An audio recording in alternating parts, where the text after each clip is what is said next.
Capítulo 6. A visita ao cárcere. A notícia desses acontecimentos repercutiu na residência de Ovídio Lúcius, originando as mais tristes inquietações e angustiosas expectativas. Apesar da fé que lhe fortalecia o coração, a jovem Célia sentiu-se tocada de profunda amargura, e a sua única consolação era a possibilidade de ouvir o avô paterno, que a esse tempo já lia avidamente os evangelhos e as epístolas de Paulo, agasalhando no íntimo a mesma fé que iluminava já tantos heróis e mártires.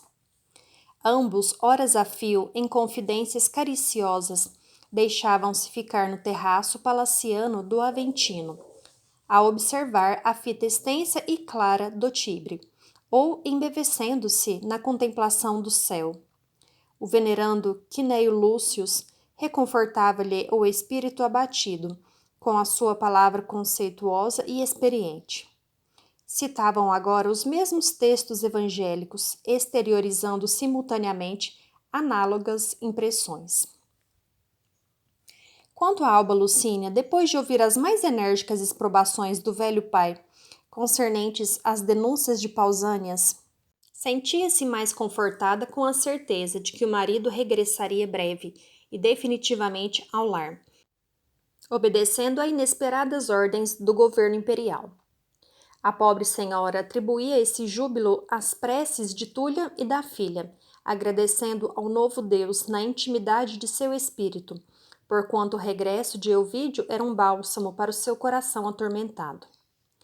Com efeito, decorridos poucos dias, o tribuno voltava aos penates com um suspiro de satisfação e de alívio, depois de cumprir integralmente todas as obrigações que o prendiam ao recanto das predileções do César. Informado a respeito de Nestório e da sua atitude, o patrício se surpreendeu penosamente, desejando com sinceridade desviar o ex-cativo da situação delicada em que se encontrava. Mas logo que soube que era também o pai de Ciro, ressurgido em Roma para lhe agravar as preocupações morais, Ovídio Lúcius fez um gesto de espanto e de incredulidade. Entretanto, ouviu até ao fim a narrativa do sogro, molestando-se profundamente com a conduta da esposa em permitir que a filha comparecesse a uma reunião condenável ao seu ver. Alba Lucínia, todavia, soube acatar todas as reprimendas com a humildade necessária à harmonia doméstica, e longe de o desgostar ainda mais com qualquer lamentação, calou as próprias mágoas, ocultando-lhe o procedimento odioso de Lólio Urbico, bem como seus receios a respeito de Cláudia Sabina, em vista das confidências de Túlia, que lhe haviam ferido profundamente o coração. A nobre senhora, nas suas elevadas qualidades de devotamento ao lar e de reflexão nos problemas gerais da vida, operou verdadeiros milagres de afeto e dedicação, para que a tranquilidade espiritual voltasse ao íntimo do esposo amado. No dia seguinte ao seu regresso, Ovídio Lúcius tomou todas as providências para avistar-se com Nestório na prisão mamertina. O aparecimento de Ciro na capital do império representava para ele um fato inverossímil. Não podia crer que o seu liberto de confiança, cujas atitudes lhe haviam conquistado a maior simpatia, pudesse ser o pai de um homem que o seu coração detestava. Queria sim certificar-se da verdade por si mesmo. Além do mais, se os acontecimentos não fossem verdadeiros, empenharia todo o seu prestígio pessoal junto do imperador, a fim de evitar o martírio e a morte do prisioneiro. A realidade, porém, haveria de contrariar esse intuito, sem resquícios de fantasia. Chegado ao presídio, conseguiu de Sisto Plócio, oficial que superintendia o estabelecimento, uma licença incondicional, de modo a se avistar com o prisioneiro como bem entendesse. Dentro em pouco, varava corredores e descia escadas subterrâneas, ladeando celas imundas, onde a luz era de uma escassez terrível e clamorosa, e não tardou em encontrar Nestório ao lado do filho. Ambos estavam magros, desfigurados, a tal ponto que o patrício, fosse pelo abatimento físico do rapaz, fosse pelas sombras que o cercavam, não reconheceu Ciro de pronto, dirigindo-se ao liberto nestes termos que profundamente comoveram.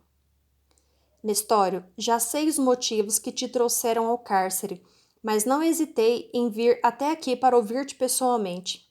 Tal a estranheza que me causou a relação das ocorrências. Havia nas suas palavras um tom de sensibilidade e de simpatia feridas, que o ex-escravo recebeu como bálsamo dulcificante para o seu coração. Senhor, respondeu respeitosamente, agradeço do íntimo da alma o vosso impulso generoso. Nestas células jazem também loucos e leprosos, e contudo não vacilastes em trazer ao vosso mísero escravo a palavra de exortação e de conforto. Nestório, continuou Elvídio com generosa deferência, meu sogro relatou-me a teu respeito certos fatos que me custa acreditar, a despeito de sua honorabilidade de homem público e do seu paternal interesse para comigo. Nesse ínterim, pai e filho contemplavam ansiosos aquele de quem poderia depender a sua liberdade, notando-se que Ciro se encolhera a um canto, temendo a atitude de ansiedade suspeitosa com que Ovídio Lúcio o observava. O tribuno prosseguiu. Não pude aceitar integralmente o que me disseram e vim certificar-me por mim mesmo com o teu depoimento pessoal. E acentuando as palavras, perguntou abruptamente, és de fato cristão? Sim, senhor, murmurou interpelado, como se respondesse constrangidamente em face de tão grande generosidade. Prometi a Jesus, no sacrário da consciência, que não renegaria a minha fé em tempo algum. O tribuno esfregou o rosto num gesto muito seu, quando contrariado, acrescentando em tom de mágoa. Nunca pensei que houvera colocado um cristão na intimidade do meu lar, e, no entanto, vim até aqui sinceramente desejoso de pleitear a tua liberdade. Agradeço-vos, Senhor, de todo o meu coração e jamais esquecerei o vosso alvitre, ajuntou Nestório com dolorosa serenidade.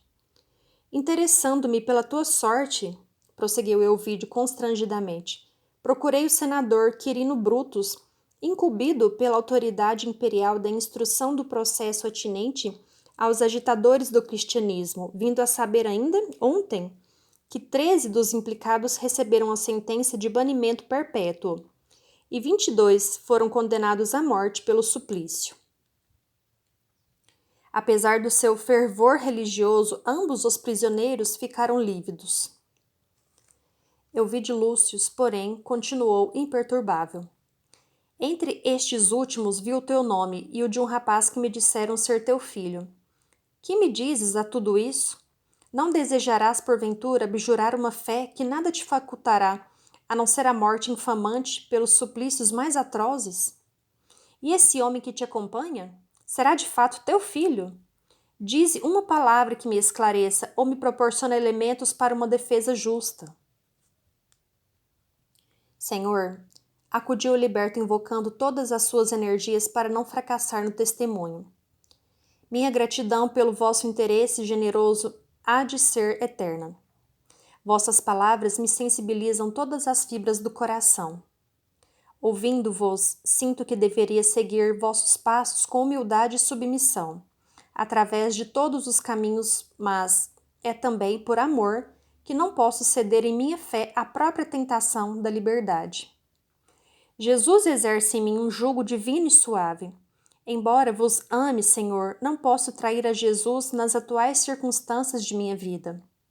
Se o mestre de Nazaré deixou que o imolassem na cruz, puro e inocente, pela redenção de todos os pecadores deste mundo, por que me haveria de escusar ao sacrifício, quando me sinto cheio de lama do pecado?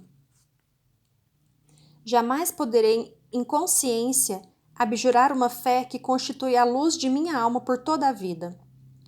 A morte não me atemoriza, porque, além do martírio do sepulcro, esplende uma alvorada imortal para o nosso espírito. Elvídio Lúcio ouvia surpreso aquela demonstração de esperança numa vida espiritual que sua mentalidade estava longe de compreender. enquanto Nestório continuava a falar, pousando então no rapaz que o acompanhava, os olhos úmidos e ternos. Entretanto, Senhor, sou pai, e como pai sou ainda muito humano. Não vos interesseis por mim, imprestável e doente, para quem a condenação à morte pela causa de Jesus deve representar uma bênção divina. Mas, se vos for possível, salvai meu filho, de modo que ele viva para vos servir. Ciro acompanhava a atitude paterna com idêntico espírito de fervor e decisão, como que desejoso de protestar contra aquela rogativa, demonstrando também preferir o sacrifício. Mas o liberto continuava entre lágrimas mal contidas, dirigindo-se ao tribuno, que o ouvia eminentemente impressionado. Agora, Senhor, sei de todo o pretérito amargurado e doloroso, e lamento o proceder de meu filho na vossa casa diante Pátres. Mas peço-vos perdão para as inquietudes da sua mocidade. Meu pobre Ciro obedeceu à impulsividade do coração, sem dar ouvidos ao raciocínio com que se deveria conciliar. Mas na amargura destas masmorras sombrias, deu-me a sua palavra de que, se volver à liberdade, nunca mais erguerá os olhos para a criança adorável, que é um arcanjo do céu no âmbito do vosso lar. Se assim o exigirdes, Senhor, Ciro poderá sair de Roma para sempre, de maneira a nunca mais vos perturbar a felicidade doméstica. Eu vi de Lúcio, porém, fechar o semblante em atitude de quem tomara implacável decisão. Da generosidade mais pura passara a negativa mais violenta, dada a presença do seu ex-cativo diante Pátres, a quem os seus princípios não poderiam tolerar nunca. Nestório, exclamou em tom quase rude, sabes da simpatia que sempre me inspiraste, mas se nunca te supus cristão e conspirador, muito menos chegaria a pensar que pudesses ter engendrado um homem como esse. Como vês, não posso intervir a favor de ambos. Certas árvores morrem às vezes pelo apodrecimento dos galhos. Vim aqui para socorrer-te, mas encontrei uma realidade intolerável para o meu espírito. Destarte, preferirei esquecê-los antes de tudo. Senhor, murmurou ainda o liberto, como se desejasse reter a sua amizade, pedindo-lhe perdão para morrer, com a certeza de que o tribuno lhe havia reconhecido sincero agradecimento. Eu vi de Lúcio, contudo, lançando a ambos um olhar contrafeito, ajustava a toga para retirar-se quanto antes, exclamando impulsivamente: é impossível! Dito isso, deu costas aos prisioneiros e, chamando os 2 guardas que o acompanhavam, retirou-se apressado, enquanto os 2 condenados alongavam o olhar para fixar-lhe o porte firme e austero e aguçavam o ouvido para escutar os seus derradeiros passos nas lajes da prisão, como se percebessem pela última vez a esperança que os poderia reconduzir à liberdade. Nestório sentia-se sufocado, mas a nuvem de suas lágrimas, como que se rompera para atenuar-lhe as amarguras, enquanto Ciro se lhe lançava aos pés, beijando-lhe as mãos a murmurar: meu pai, meu pai. Ambos desejavam retornar ao sol claro da vida, sentir as emoções da natureza, mas o ambiente abafado do cárcere asfixiava. Todavia, na tarde imediata, Cisto Plócio, recebendo as ordenações da justiça imperial, separava os 13 prisioneiros destinados ao exílio perpétuo, reunindo os demais numa célula menos triste e largamente espaçosa. Os 2 libertos foram retirados do cubículo em que se encontravam, transportados para junto dos demais condenados. A nova cela também demorava na parte subterrânea, mas de um dos seus lados podia ver-se o céu através de reforçadas grades. Descera o crepúsculo entornando sobre a cidade as suas tintas maravilhosas, mas todos aqueles corações atormentados contemplaram o casario e o horizonte, tomados de infinita alegria. Ao longo, no firmamento, acendiam-se na tela muito azul as primeiras estrelas. Policarpo, o venerável pregador da Porta Nomentana, transportado do Esquilino para o Capitólio, a fim de reunir-se aos companheiros, traçou no ar uma cruz com a mão calosa e encarquilhada. Então todos os irmãos de fé, em cujo número se contavam algumas mulheres, se prosternaram e, contemplando o céu romano, formoso e constelado, começaram a cantar hinos de devoção e de alegria. Esperanças versificadas que deviam subir a Jesus, traduzindo o amor e a confiança daqueles corações resignados, que viviam embevecidos nas suaves promessas do seu reino. Aos poucos, as vozes se elevavam harmoniosas e argentinas, nas estrofes de hosana e de esperança. Seres espirituais imperceptíveis ajoelhavam-se junto dos condenados, a cujos ouvidos chegavam os ecos suaves das cítaras do invisível.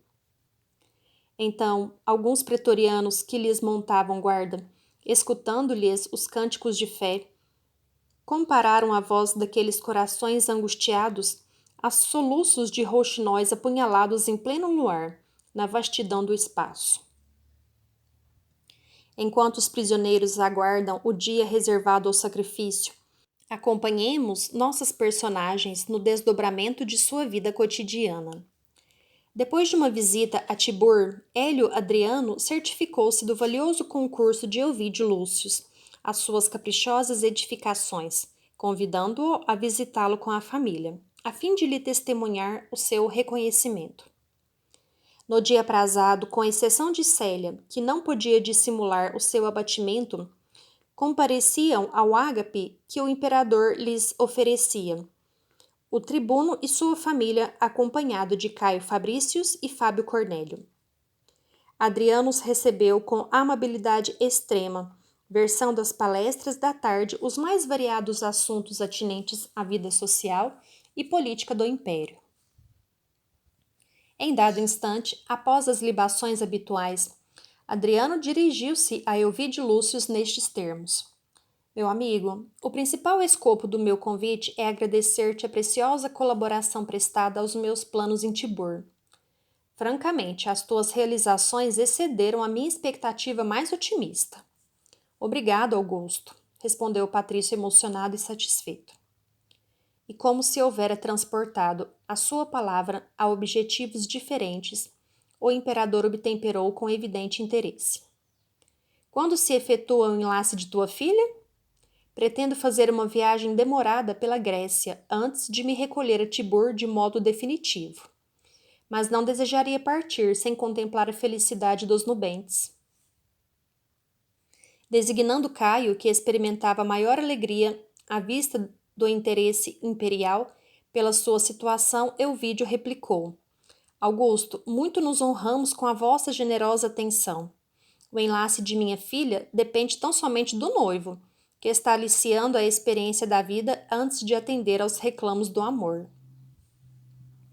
Que é isso, Caio? Perguntou o imperador num largo sorriso. Que esperas ainda? Se Vênus ainda não te bateu fortemente às portas da alma, não podes entreter com promessas o coração que te aguarda em primaveras de amor. Vossa palavra, ó César, respondeu o interpelado com um perfeito augustino. Conforta-me o espírito como os raios do sol. Entretanto, tendo de substituir Vênus por Juno em meu santuário doméstico, aguardo a oportunidade propícia à minha tranquilidade futura. Hélio Adriano fez um gesto expressivo, fixando em Ovídio Lúcio o seu olhar enigmático e acrescentando: O ensejo esperado deve estar chegando agora. Afirmava a sabedoria dos antigos que melhor fala aos pais o bem que se faz aos filhos, razão porque tomo dote da jovem Ovídia ao meu cuidado. Resolvi doar-lhe uma propriedade deliciosa nas imediações de Capua, ao pé do Vulturno, onde o fruto das vinhas e das oliveiras bastaria para entreter a felicidade de uma família durante 100 anos de existência, sem outras preocupações de ordem material. Um sopro de alegria animou todos os semblantes, desenhando-se com especialidade nos de Ovídio Lúcio e sua mulher, que se entreolharam felizes, tomados de sincero reconhecimento pela espontânea generosidade do imperador, a quem Fábio Cornélio se dirigiu com a mais respeitosa cortesia. agradecendo em nome de toda a régia dádiva. Caio Fabrícios, não podendo conter a sua alegria, apertou as mãos da noiva, exclamando: depois da palavra de Fábio, queremos confirmar nosso reconhecimento à vossa magnanimidade, ó Augusto. Vossa lembrança expressa a generosidade e o poder do Senhor do mundo. E já que depende de mim a fixação do matrimônio, marcá-lo-emos para o mês próximo, como vos apraz. Todo o nosso desejo é que nos honreis com a vossa presença, porquanto em face de vossa paternal proteção, sentimos que os deuses nos abençoam e guiam. Sim, ponderou Adriano pensativo. No mês vindouro pretendo realizar minha última viagem pela Itália e pela Grécia. Prometi aos amigos de Atenas que não me recolheria a Tibur antes de levar-lhes a minha visita derradeira. Antes de me ausentar, pretendo comemorar com festejos públicos a inauguração dos novos edifícios da cidade. Aproveitaremos então a oportunidade para que se efetive a tua ventura. Alba Lucínia tinha os olhos úmidos, abraçando a filha alegremente, e assim terminava o banquete com um júbilo inexcedível. No dia imediato, o imperador ordenou todas as providências para a doação, e enquanto Elvídio, Lúcio e família se preparavam convenientemente para o evento familiar, Caio Fabrícios dirigia-se à antiga terra da Lavoira, a fim de conhecer a região em que ficava sua futura vivenda. Todavia, a par dos grandes júbilos, persistiam as graves preocupações e as grandes dores. Elvídio e sua mulher não podiam forrar-se à contrariedade que os martirizava intimamente.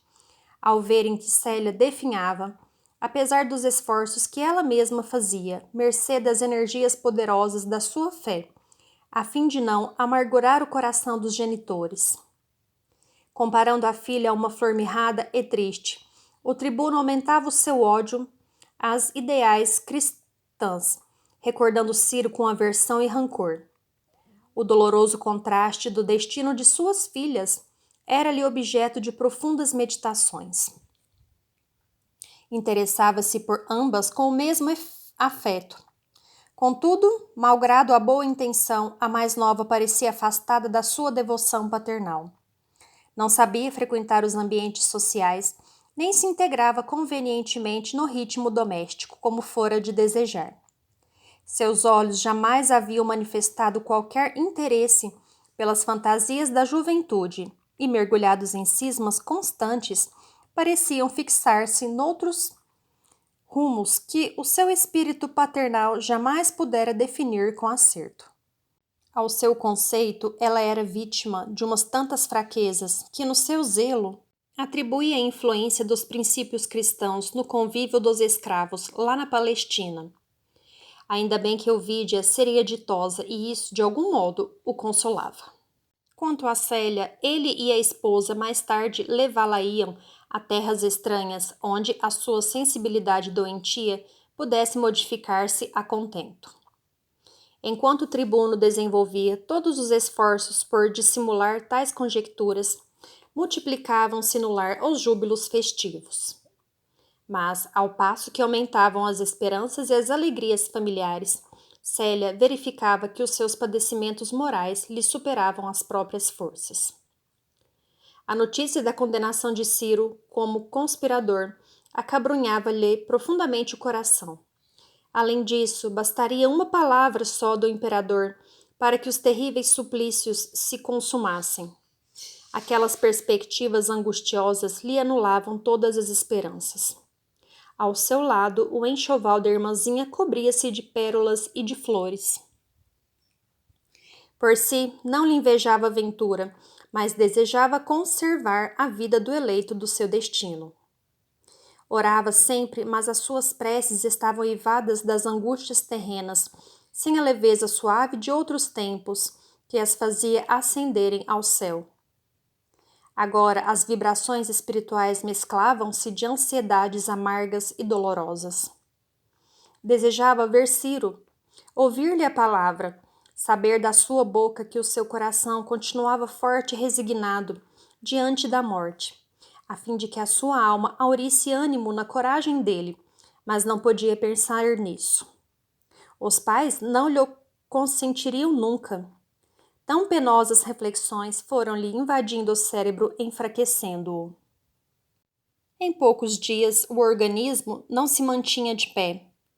Todavia, Alba Lucínia, com o seu bom senso que lhe caracterizava as iniciativas, lembrou a conveniência de transportá-la para o Aventino, onde se trataria convenientemente junto do velho avô e de Márcia, que a adoravam.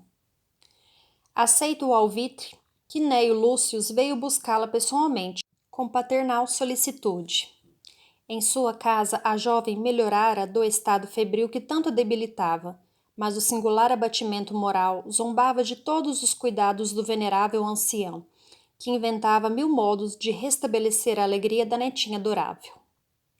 Certo dia, pondo em jogo seus processos psicológicos cheios de ternura, acercou-se da neta, exclamando com profunda bondade: Célia, minha querida, pesa-me o coração ver-te assim abatida e doente, apesar de todos os esforços do nosso amor desvelado. E como lhe viesse as lágrimas brilhando à flor dos olhos, continuou carinhoso. Também eu, minha filha, no imo da consciência, sou hoje um adepto do cristianismo, com todo o fervor do meu espírito. Conheço a essência dos evangelhos, levado pelas afetuosas sugestões de tua alma cândida e generosa.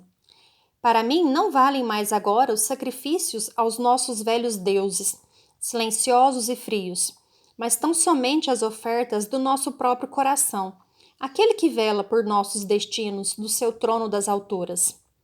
Mas ouve, filhinha, não sabes que Jesus não quer a morte do pecador? Não lhe conheces o ensinamento cheio de vida e de alegria?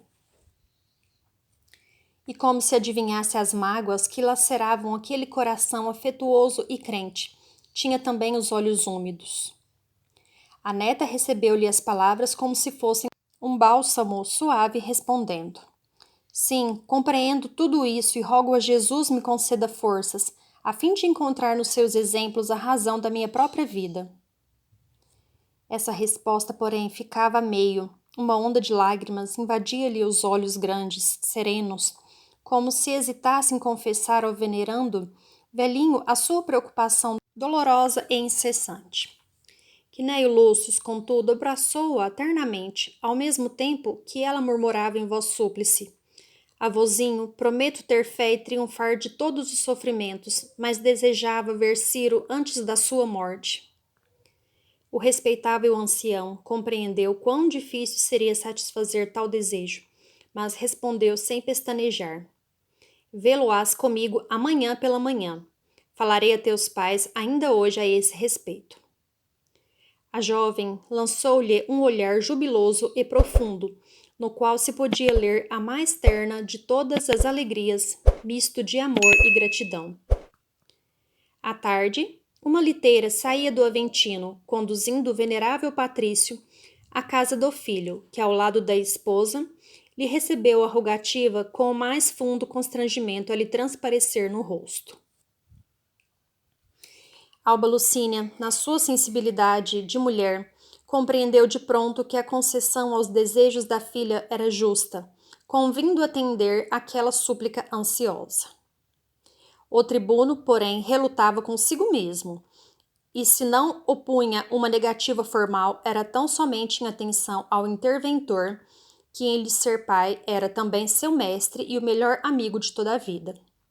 Mas meu pai, obtemperou depois de longa meditação, esse pedido articulado pela sua boca me surpreende profundamente. Tal medida posta em prática atrairá sobre nossa casa e nome numerosos comentários e suspeitas. Que diriam os administradores do cárcere se vissem minha filha a interessar-se por um condenado? Filho, replicou Quinéio Lúcius, imperturbável, compreendo e justifico os teus escrúpulos, mas precisamos considerar que Célia pode piorar fatalmente se lhe recusarmos a satisfação desse desejo. Além disso, sou eu próprio que me proponho a acompanhá-la. Quanto à nossa entrada na prisão, livre da curiosidade maledicente, já pensei no melhor meio de consegui-la. Levarei minha neta na qualidade de pupila da minha casa, como se fora filha de um sentenciado, pois bem sabemos que os prisioneiros não vão morrer como cristãos, mas como conspiradores e revolucionários. Com as prerrogativas de que disponho, penetrarei no cárcere em sua companhia, sem a presença importuna dos funcionários ou dos pretorianos, de modo que somente eu presenciarei o que venha a ocorrer entre ambos. Euvídio ouvia-o silencioso, mas o venerável patrício, sem desistir dos seus propósitos, tomou-lhe as mãos entre as suas, murmurando humildemente: Concorda. Não negues à tua filha enferma a satisfação de um desejo tão justo. Além disso, filho, recorda-te que se trata de um simples encontro pela última vez. Ao espírito do tribuno repugnava a ideia de que a filha fosse visitar o servo odiado, com o seu consentimento. Mas havia tamanha ternura nas palavras paternas que o seu coração cedeu de chofre, àquela atitude de carinho e de humildade. Fixando o generoso velhinho, como se estivesse anuindo, tão só por consideração a ele, seu pai e maior amigo, murmurou um tanto contrafeito: Pois bem, meu pai, que se faça a sua vontade. Deixo a seu critério a solução do caso. E dando a entender que o assunto lhe desagradava, falou de outras coisas, levando o ancião para o interior, onde se intensificavam os preparativos para os esponsais de Euvídia. Quinéio Lúcio, que entendia a alma do filho desde pequeno, gabou-lhe todos os empreendimentos com bom humor e alegria, opinando com otimismo sobre todos os seus feitos e regozijando-se simultaneamente, com as suas iniciativas a evidenciar no semblante uma satisfação espontânea e sincera, como se nenhuma preocupação lhe povoasse a mente. Nas primeiras horas do dia imediato, a liteira do venerável patrício estacionava junto à prisão mamertina, enquanto ele e a neta, que se disfarçara em trajes muito simples, dentro de um largo peplo que lhe dissimulava os próprios traços fisionômicos, entravam no tenebroso edifício, salientando-se que Sisto Plócio, previamente avisado, vinha receber Quinéio Lúcio e aquela que ele apresentava como filha adotiva de sua casa, facultando-lhes a máxima liberdade para tratar com os prisioneiros. Na cela espaçosa onde se aglomeravam os 22 sentenciados, penetravam os primeiros clarões do sol como se fossem uma bênção. Nestório e Ciro, reunidos aos demais, estavam profundamente desfigurados. A alimentação deficiente, as perspectivas angustiosas, os castigos aplicados no cárcere, tudo se conjugava para lhes abater as forças físicas. Todavia, nos olhos serenos de todos os condenados, havia um clarão sublimado e ardente, exteriorizando energias misteriosas. Viviam da fé e pela fé colocando todas as esperanças naquele reino divino que Jesus lhes prometera em cada ensinamento. Volúzio e Lépido, dois pretorianos de plena confiança dos administradores do presídio, conduziram os visitantes ao apartamento dos condenados. Um grito de júbilo escapou-se do peito de Ciro ao avistar a figura de Célia, que caminhava para ele com um sorriso carinhoso, embora amargo. Nestório não sabia expressar o reconhecimento que lhe inundava a alma, pois que, embora não se revelasse um companheiro de convicção, Quinéio lhes estendia os braços generosos. A princípio, a emoção e a alegria emudeceu uns e outros, mas a jovem Patrícia, num impulso natural e muito feminino, observando a penosa situação do bem-amado de sua alma, desatara em pranto convulsivo, enquanto o velho avô murmurava com benevolência e carinho: Chora, filha, as lágrimas fazem-te bem ao coração. E bondosamente, como se deferisse ao moço liberto a tarefa de consolá-la, afastou-se com Nestório para outro ângulo da cela, apresentando-lhe o ex-cativo os demais condenados. Quase a sós, os dois jovens podiam trocar as suas impressões derradeiras. Célia, como te entregas ao sofrimento desse modo? Perguntou o mancebo, invocando todas as suas forças para revelar coragem e serenidade. Não será melhor morrer pelo Mestre a quem tanto amamos? Estou muito reconhecido a Jesus ao receber tua visita nesta cela erma e triste.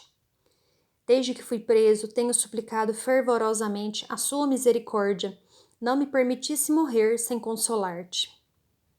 Ainda esta noite, querida, sonhei que havia chegado ao reino do Senhor, aí vendo muitas luzes e muitas flores. Chegando aos pórticos desses paraísos indefiníveis, lembrei-me do teu coração e senti uma saudade profunda. Queria encontrar-te para penetrar no céu contigo. Sem a tua companhia, as moradas de luz me pareceram menos belas, mas um ser divino, desses a quem deveremos chamar anjos de Deus, acercou-se, esclarecendo-me com estas palavras: Ciro, breve baterás a estas portas, livre de qualquer laço dos que ainda te prendem ao corpo perecível. Manifesta a tua gratidão a esse Pai de misericórdia, que te concede tantas graças, mas não penses em repouso quando as lutas apenas começam. Terás de ressarcir ainda muitos séculos de erro e treva, de ingratidão e impenitência.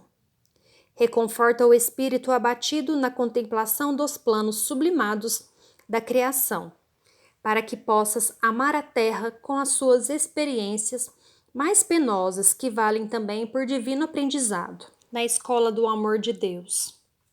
Então, querida, pedi àquela entidade pura e carinhosa que depois da morte me auxiliasse a renascer junto de ti, fosse com a responsabilidade das riquezas terrestres ou na condição da maior miséria. E sei que Jesus, tão poderoso e tão bom, há de conceder-me essa graça. Não chores mais. Desanuvia o coração nas promessas divinas do Evangelho. Suponhamos que vou fazer uma longa viagem, imposta pelas circunstâncias. Mas se Deus permitir, estarei de volta ao mundo no dia imediato, a fim de nos encontrarmos novamente. Como será esse reencontro?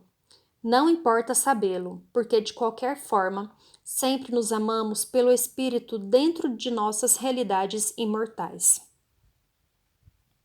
Promete-me que serás alegre e forte, esperando a minha volta. Não permitas que energias destruidoras te maculem o coração. E presumindo que a jovem pudesse, mais tarde, enfarar-se do próprio destino, acentuou: Confio no teu valor. Espero que jamais estranhes a posição social que o Senhor te haja concedido.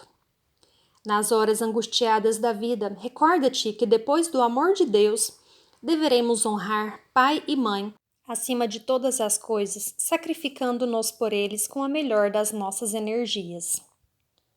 Ela deixara de chorar, mas uma névoa de tristeza lhe invadira os olhos desencantados. Contemplava-o à sua frente, com uma ternura que o coração não saberia jamais definir. Noivo ou irmão? Por vezes, sentia no íntimo que ele deveria também ser filho. As almas gêmeas amam-se em curso de eternidade, confundindo-se na alternativa contingente dos elos do espírito. Aspiram a uma felicidade pura e imortal, e só vivem felizes quando integradas na união eterna e indissolúvel. Na fortaleza moral que lhe ocultava as mais dolorosas emoções, o mancebo continuava: Dize-me, Célia, que amarás sempre a vida, que terás muita fé e me esperarás cheia de confiança. Quero enfrentar o sacrifício com a certeza de que prosseguirás como sempre, forte na luta e conformada com os desígnios do Criador. Sim, murmurou ela com uma cintilação de fé a lhe brilhar nos olhos. Por ti nunca odiarei a vida. Através da minha confiança nas promessas do Cristo, rejubilarei quando chegares. Tornarei a sentir a branda carícia da tua presença carinhosa, pois meu coração identificará o teu entre 1000 criaturas, porque te tenho amado como Jesus nos ensinou, com dedicação celestial. Assim, querida, murmurou o jovem confortado, foi sempre assim que idealizei o teu coração humilde e generoso. Ciro, disse a donzela candidamente, Rogo a Jesus que nos conserve a fé nas angústias desta hora. Esperarei a tua volta, cheia de confiança em ti, sabendo que me quiseste sempre tal como te amei. Depois de uma pausa, olhos umedecidos, continuou emocionada. Sabes, lembro-me agora de nossa excursão ao lago de Antipatris. Recordas-te? Eu estava surpresa por te ver quando a onda me colheu, impelida pelo vento. Hoje pergunto se não seria melhor ter morrido.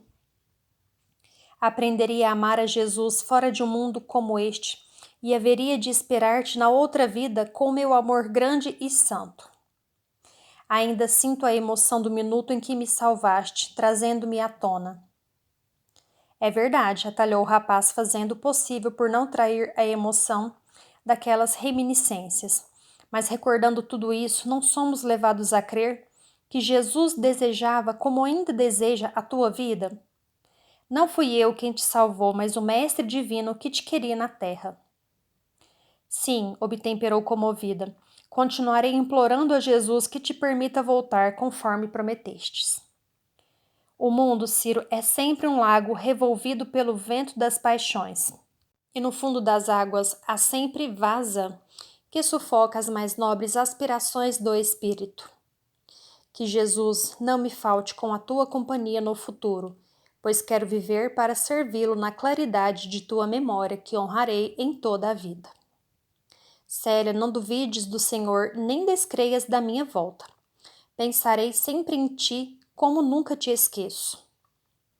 E para dissipar as amargas expectativas do momento, voltou-se para trás, revolvendo um colchão imundo, ali colocado à guisa de cama, de lá retirando um pedaço de pergaminho que ofereceu à jovem, acrescentando: Ainda anteontem escrevemos aqui um hino para glorificar o Mestre, no dia do sacrifício.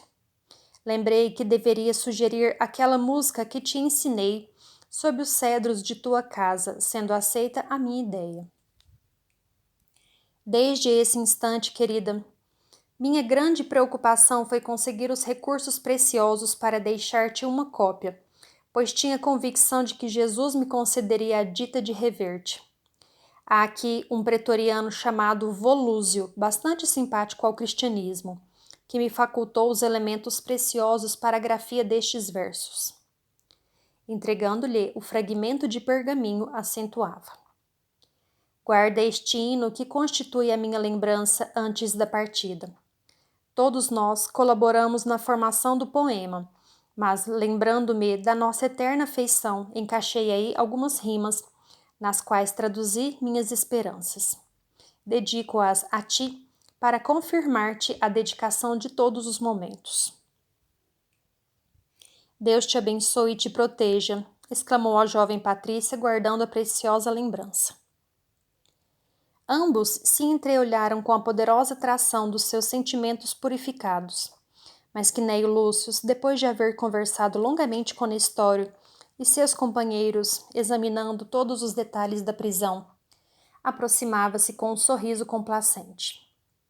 Conhecendo a sentimentalidade da neta, dirigiu-lhe a palavra nestes termos: Filha, as horas voam, estou à tua disposição para quando desejes regressar.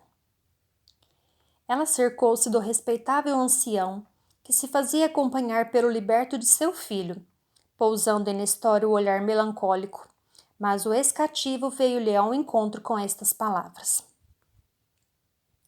Célia, tua vinda a este cárcere representa para nós a visita de um anjo. Não te impressione a nossa condenação, que aos olhos de Deus deve ser útil e justa. Dizia a inspiração de Paulo que a morte é o nosso último inimigo. Venceremos, pois, mais essa etapa com Jesus e por Jesus. Apesar disso, não te esqueças de que a dádiva da vida é um bem precioso que o céu nos confia. Para a alma fervorosa, o melhor sacrifício ainda não é o da morte, pelo martírio ou pelo infamante opróbrio dos homens, mas aquele que se realiza com a vida inteira, pelo trabalho e pela abnegação sincera, suportando todas as lutas na renúncia de nós mesmos, para ganhar a vida eterna de que nos falava o Senhor em suas lições divinas. Célia sentiu que a sua fé atingia um grau superior, mediante aquelas exortações amigas e carinhosas. E voltando-se para Ciro, que com o olhar parecia recomendar-lhe que as ouvisse, respondeu comovida: Sim, guardarei tuas palavras com o respeitoso amor de uma filha. Acercando-se do avô, pediu-lhe permissão para despedir-se de ambos os condenados, e aproximando-se do jovem que ocultava a comoção no imo d'alma, guardou-lhe as mãos entre as suas por um momento, beijando-as levemente. Deus te proteja, disse em voz baixa, quase imperceptível.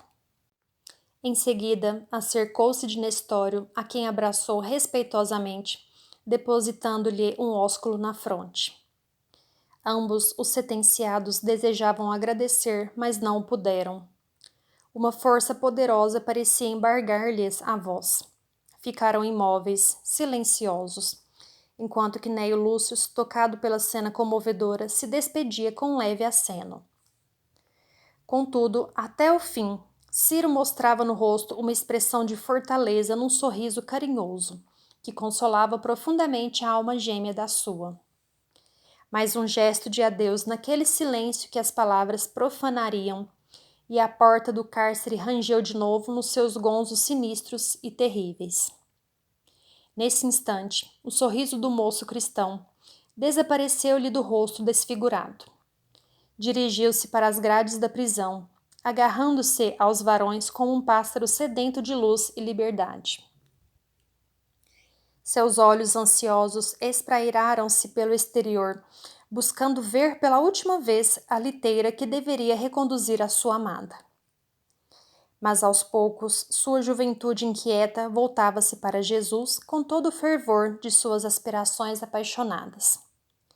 Desprendeu-se dos varões rígidos e ajoelhou-se. A luz do sol, que esplendia na manhã alta, banhou-lhe as faces e os cabelos. Orava, rogando a Jesus fortaleza e esperança. A claridade solar pareceu inundar-lhe a fronte com as graças do céu, mas mesmo assim, deixando pender a cabeça, escondeu o rosto nas mãos emagrecidas para chorar humildemente.